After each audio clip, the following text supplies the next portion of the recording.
On a clear day when the sky is blue and there's just enough breeze to blow the clouds away, you can stand on the big hill above the valley and watch Duck and Oliver far below, busily at work on Duck's branch line near the sea.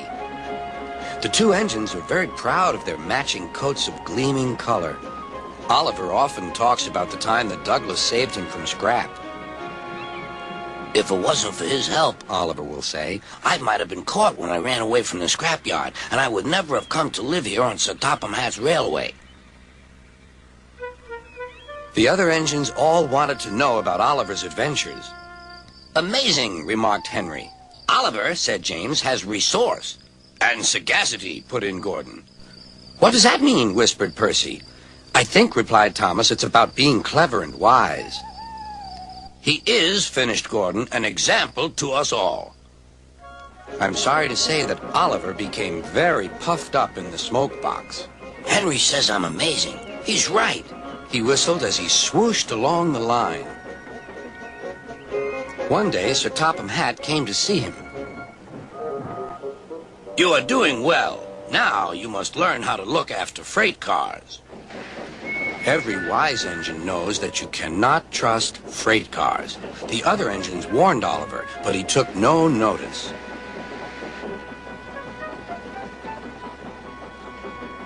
You think I can't manage, he said huffily. Gordon knows better. He says I'm sagacious.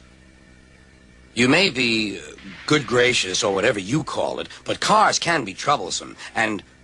Say no more, Duck, interrupted Donald. It's a pity, but the wee engine'll just have to learn for himself. Oliver pulled some loaded cars to a siding and pushed the empties to the chute.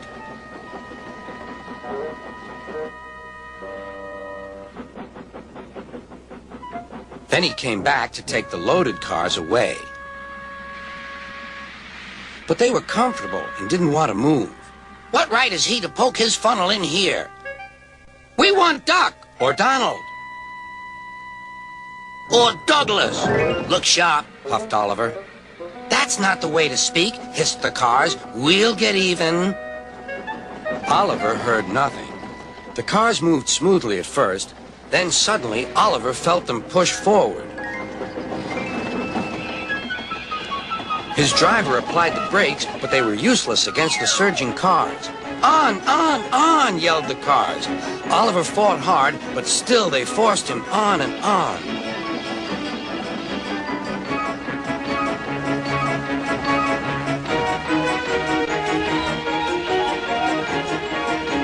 At last, the cars grew tired. I'm winning, gasped Oliver. But it was too late.